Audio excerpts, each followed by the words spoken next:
আজ সোমবার 13ই শ্রাবণ 2024 সালের 29শে জুলাই। মেষ রাশি, মেষ লগ্ন, এরিস সাইনের জাতক জাতিকাদের আজকের দিনটি কিন্তু এক প্রকার বেশ কাটতে চলেছে।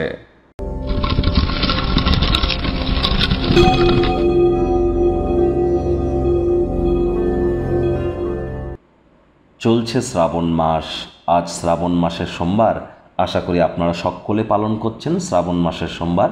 অত্যন্ত গুরুত্বপূর্ণ এবছরের শ্রাবণ মাস, কারণ শ্রাবণ মাসে এবছর কিন্তু 4টি নয়, তার থেকেও বেশি কিন্তু সোমবার আমরা দেখতে চলেছি। মহাদেবের রুদ্র গায়ত্রী মন্ত্র ওম তৎপুরুষায় বিদ্মহে মহাদেবায় ধীমহি তন্ন রুদ্র প্রচোদয়াৎ, এটি আপনারা 108 বার করে জপ করুন। আজ অবশ্যই উপকৃত হবেন।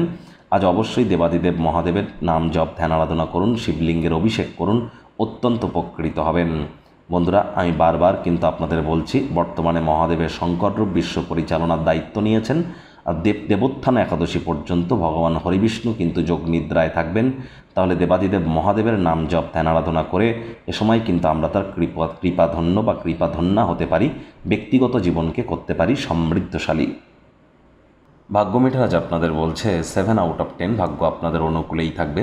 শুভ সংখ্যা থাকছে 2, শুভ রং থাকবে সাদা। কায়িক পরিশ্রম হলেও শরীর মনে সতেজতা এবং তরতাজাই আপনারা অনুভব করবেন। দীর্ঘদিনের পুরনো রোগশোক অসুস্থতা থেকে আজ মুক্তি পাওয়ার দিন, পরিত্রাণ পাওয়ার দিন। অর্থগত ব্যাপারে আয় ইনকাম আজ আপনাদের বৃদ্ধি পেতে চলেছে।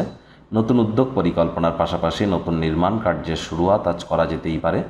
আর্থিক দিকটি আজ আপনাদের সবলই থাকবে। একাধিক উপায়ে অর্থ উপার্জনের সুযোগ আপনারা অসংখ্য পেয়ে যাবেন। অন্যদের মনে ছাপ ফেলার ক্ষমতা আপনাদেরকে পুরস্কৃতও করতে পারে। আপনার আকর্ষণীয় বন্ধুত্ব সুলভ ব্যক্তিত্ব আপনার হৃদয়কে জয় করে নেবে। তবে চাকরিজীবী যারা আছেন, অফিসে কম কথা বলে কাজ বেশি করুন। মনের থেকে মস্তিষ্ককে বেশি দাম দিন।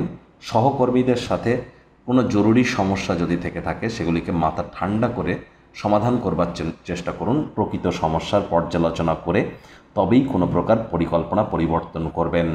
রাজনীতিবিদ যারা আছেন, জনসংযোগ বৃদ্ধি করুন। কঠোর কায়িক পরিশ্রমের কোনো বিকল্পই কিন্তু নেই। শিক্ষার্থী বিদ্যার্থীদের পড়াশোনায় মনোযোগ আরও বৃদ্ধি করতে হবে। উচ্চশিক্ষার জন্য যারা বিদেশ যাত্রার কথা ভাবছিলেন, ভাগ্যদেবীও আজ আপনাদের পক্ষে নেই। আজ আপনাদের সন্তান সন্ততি থেকে থাকলে তাদের দিকে কঠোর সজাগ দৃষ্টি বজায় রাখুন।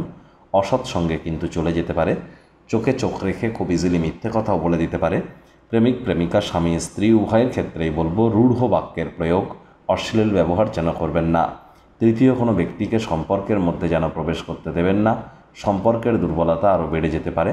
শত্রুপক্ষ বিরোধী পক্ষ আজ কিন্তু খুব একটি শক্তিশালী থাকছে না। পরিবার পরিজন, নিকটে স্থানীয় ব্যক্তিবর্গ, বন্ধু স্বজন কারোর উপরেই জোর করে নিজের মতামতকে জাহির যেন করতে যাবেন না। ছোটোখাটো ব্যাপারে অন্যের বিষয়ে ভুল ত্রুটি ধরার স্বভাব থাকলে ত্যাগ করুন, তা না হলে সম্পর্কের অবনতি কিন্তু হতেই পারে।